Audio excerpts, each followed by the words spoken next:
जिस प्रांत की दिव्य भूमि उज्जैन नगरी में आप बैठे हैं, जिस प्रांत के एक साधक और शिष्य ने रात दिन दौड़ करके पूरे भारत को और भारत ही नहीं नेपाल से भी आए भाई बहनों को यहां पर यह सौभाग्य दिया है। मैं आज की शिवरात्रि पर्व बेला में भाई गुरुसेवक जी के माध्यम से उसी मध्य प्रदेश के भाई और बहनों के माध्यम से प्रभु के चरणों में हम आप सबकी भावना समर्पित पुष्प माध्यम से कराएंगे। बोलिए प्रेम से सतगुरुदेव की, परम प्रभु गुरुदेव की, परम पूजनीय माता जी की।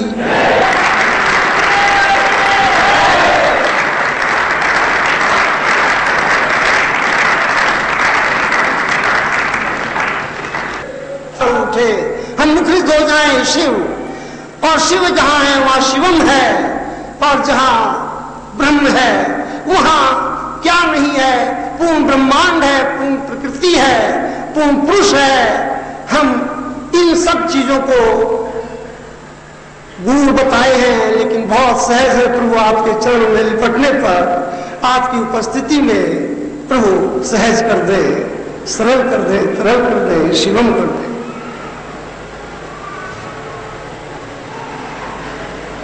स्वामी निकलेश्वर महाराज की, परमानंद स्वामी निकलेश्वर महाराज की, आद्य शक्ति मां भगवती की, आद्य शक्ति मां भगवती की, महाकालेश्वर भगवान की, महाकालेश्वर भगवान की।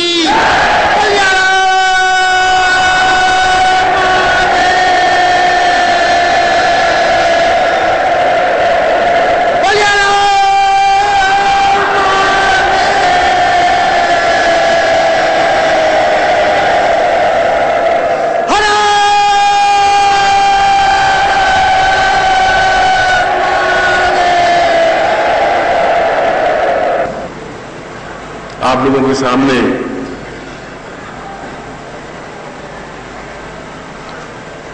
गुरुसेवक ने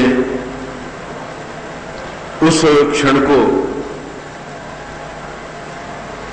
स्पष्ट करने का प्रयास किया जो क्षण जीवन में कई बार संपन्न हुए,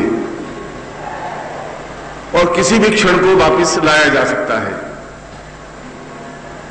यदि उस क्षण को पकड़ने की क्षमता हो।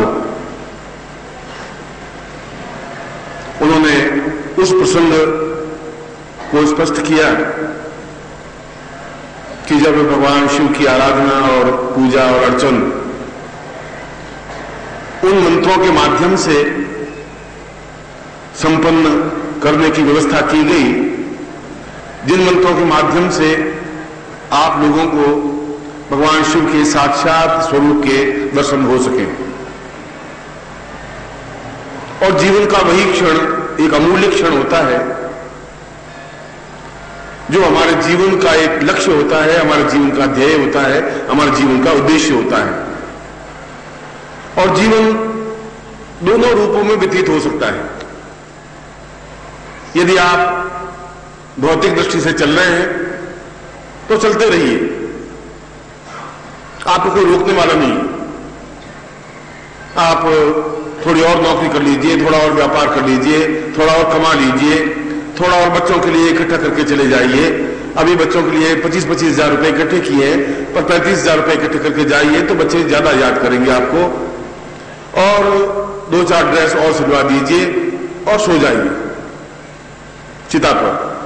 एक जीवन तो यह है, एक जीवन यह है कि हम एक क्षण ऐसा आए, हमें ठोकर लगे और हम जीवन की पगडंडी को बदले, एहसास करें कि यह जीवन जी चुके हैं, अब दूसरा जीवन भी जिए। जीवन में ऋषि हैं, साधु हैं, सन्यासी हैं, योगी हैं, भगवान शंकर हैं, विष्णु हैं, भगवती जगदम्बा है, सिद्धाश्रम है, और उन उच्च कोटि के योगियों के बीच में हम विचरण करें, सिद्धाश्रम जाएं और उस पूर्ण सत्य का आनंद लें जो हमारे जीवन में घटित है, जो हमारी आत्मा में है, जो हमारे प्राणों में है। या तो ये रास्ता है या ये रास्ता है, और आप आज के दिन बीच में खड़े हैं, इस रास्ते को भोग रहे हैं जो भौतिक रास्ता है, उस रास्ते को पाने की लालसा है जो मैंने वर्णन किया है। और अब आपके सामने समस्या है कि इसको छोड़ नहीं सकते तो उसको पा नहीं सकते। गुरु जी कह करके चले जाएंगे, हमें घर जाना है, नौकरी करनी है, नौकरी छोड़ नहीं सकते तो उसको प्राप्त नहीं कर सकते। मैं ऐसा आपको नहीं कह रहा हूं, मैंने ऐसा कहने के लिए आया ही नहीं। मैं तो ये कह सकता हूं कि इधर थोड़ा कम कर देंगे तो उधर थोड़ा बढ़ जाएगा, थोड़ा इधर त्याग कर देंगे तो उधर आपको ज्यादा अचीवमेंट हो जाएगा, ज्यादा उपलब्धि प्राप्त हो जाएगी। थोड़ा इधर को छोड़ेंगे तो थोड़ा सा समय इधर से छोड़ करके उन भौतिक जंजाल में से थोड़ा निकल करके, यदि आप 3 दिन यहां रहे तो तुम्हारे घर में कोई प्रलय नहीं हो गया, एकदम से घर वाले भाग नहीं गए और नौकरी छूट नहीं गई और रुपये से बर्बाद नहीं हो गए, कुछ नहीं हुआ। वो जीवन वैसा का वैसा चल रहा है।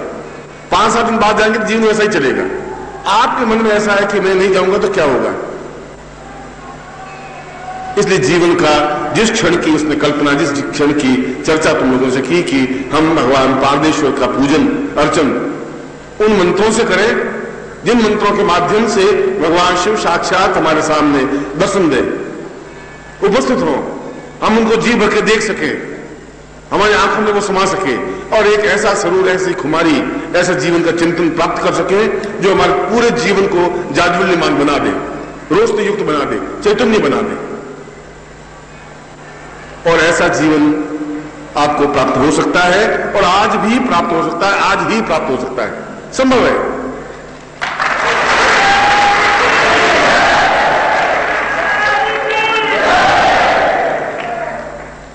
गुरु से थोड़ा भोला सा आदमी है, इसलिए उसने उस घटना का वर्णन किया। निर्मोही थोड़ा ज्यादा चालाक होशियार है, उसने कहा गुरु जी आज ही कुछ मंत्रों का प्रभाव करें जिससे कि हम देख सकें। और दोनों ने आपस में मेल जोड़ करके कही होगी तू ऐसा कहना तो मैं ऐसा कह दूंगा तो शायद गुरु जी मान जाएंगे, कोई ऐसी व्यवस्था होगी।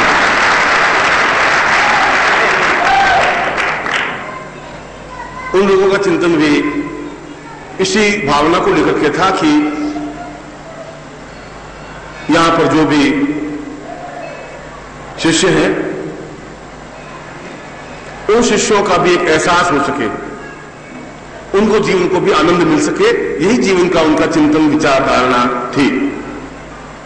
और यदि सिद्धाश्रम में वशिष्ठ, विश्वामित्र, गर्ग, अत्रि, कणाद और पुलस्त्य हैं तो यहां पर भी उत्तर प्रदेश के, मध्य प्रदेश के कई ऐसे शिष्य हैं जो मुझे वे जितने प्रिय हैं ये भी उतने ही प्रिय हैं। वे भी मनुष्य ही थे, ये भी मनुष्य हैं। वे ऋषि थे, ये भी ऋषि हैं। जो यहाँ मध्य प्रदेश में या उत्तर प्रदेश में या जो 10 साल से मेरे साथ शिष्य के रूप में काम कर रहे हैं, वे भी अपने आप में उतने ही चैतन्य हैं। उनमें आप में कोई अंतर नहीं है, बस एक थोड़ा सा अंतर है जिसका मैं विवरण कल भी दे चुका हूं। उन वशिष्ठ, क्यों वशिष्ठ मंत्र बोलता है और एकदम से भगवान शिव को साक्षात खड़े होकर दर्शन देना पड़ता है? क्यों आप वही मंत्र बोलते हैं आपको दर्शन नहीं हो सकते? क्या अंतर है? अंतर केवल उस दिव्य चक्षु के जागृत होने का है और कुछ नहीं है। कल मैंने बताया था कि तुम्हारे स्थूल नेत्र जो चर्म नेत्र हैं, उन नेत्रों के अंदर इतनी क्षमता नहीं है कि उस जाज्वल्यमान स्वरूप को देख सके।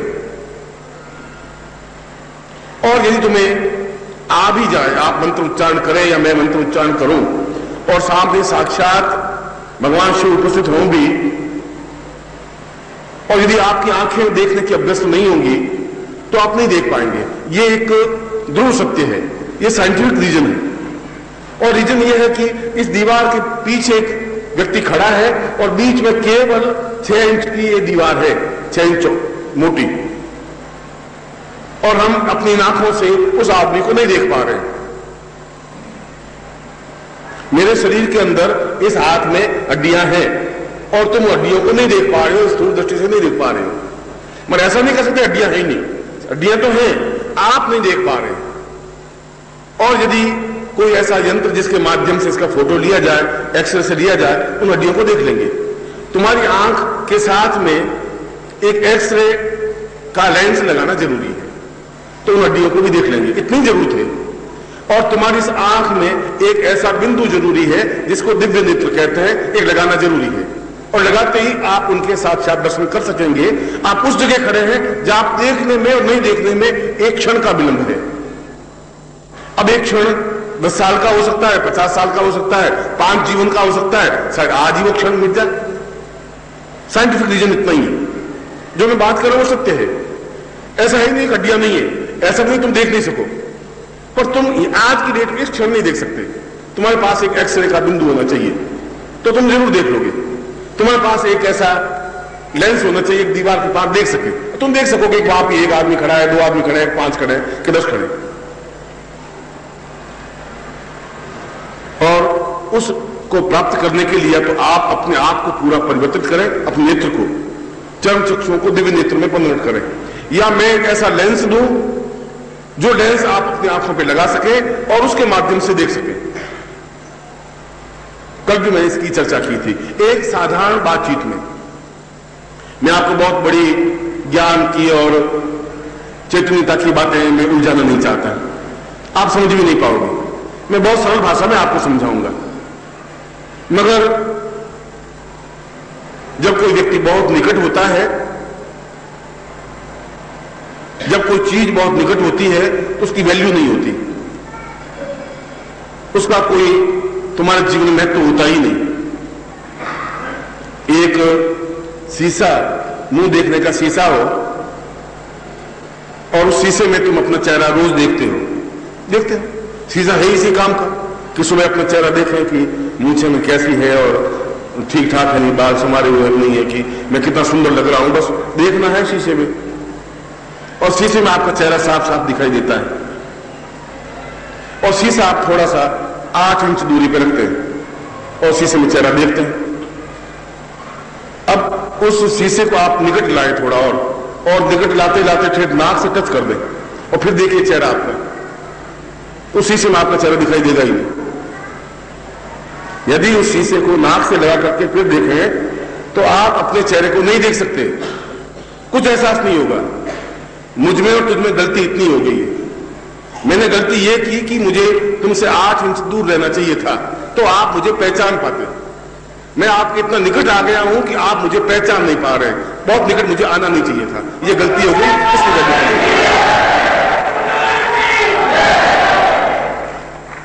मुझे तुमसे दूर रहना चाहिए। जो दूसरे योगी करते हैं, सन्यासी करते हैं, बेचारे बहुत समझदार हैं, मैं इतना समझदार नहीं। वो 24 घंटों में 1 बार 2 सेकंड के लिए बाहर निकलते हैं। आनंद महिमा बाहर निकली, आनंद महिमा बाहर निकली, जड़ों कैसे उठी, देखा, जड़ का बंद कर दिया, अरे आनंद मई के दर्शन हो गए, दर्शन हो गए। और आप धन्य हो कि हमने दर्शन किए, बहुत धन्य हो रहे हैं कि वो गए पांडिचेरी और आनंद महिमा के दर्शन कर लिए, क्योंकि झांका एक झरोखे से और दरवाजे बंद हो गए। और ये चालाकी मंदिरों में भी होती है। 12 बजे पट खुलेंगे, 5 मिनट के लिए पट खुलेंगे और एकदम से पट बंद हो जाएंगे और भीड़ उमड़ेगी देखने के लिए कि अंदर क्या है। और 24 घंटे पट खुले रहे तो कोई दर्शन करेंगे ही नहीं, तो मंदिर तो कभी चले जाएंगे दर्शन करने। और 5 मिनट के पट खुलेंगे तो भीड़ उमड़ेगी, धक्का मुक्की होगी और देखेंगे। मैं भी सोचता हूं कि मुझे अब ऐसा ही करना चाहिए, मैं मिलना चाहिए आपको। और एमपी में अगर आऊं तो किसी कमरे में होटल में जाकर बंद हो जाऊं और फिर अंतिम दिनों में आऊं, शिवरात्रि के दिन आए, 2 मिनट के लिए आए, दर्शन दें और फिर चले जाएं, तो आपकी भीड़ उमड़ेगी, देखेगी कि अरे गुरुजी दिखाई दिए, गुरुजी दिखाई दिए, और मेरी वैल्यू फिर ज्यादा बढ़ जाएगी। ये तरीका भी है, इस तरीके को मैं आजमा सकता हूं और मैं कर सकता हूं। मगर फिर ऐसा ही होगा कि जैसे यहां बैठे बैठे हरगंगे करते रहो, बाल्टी में पानी भर के वो हरगंगे करते हुए स्नान कर पाओगे, गंगा में डुबकी लगाने का फिर आनंद नहीं ले सकोगे, बस ये तकलीफ हो जाएगी।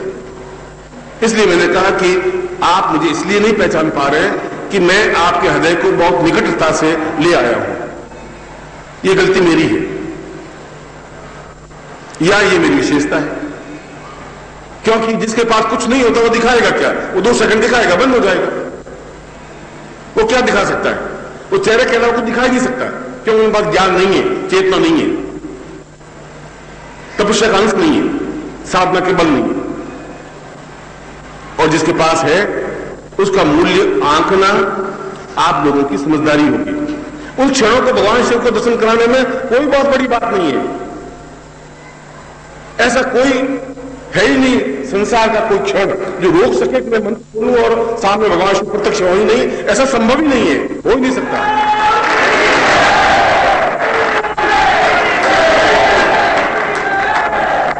मगर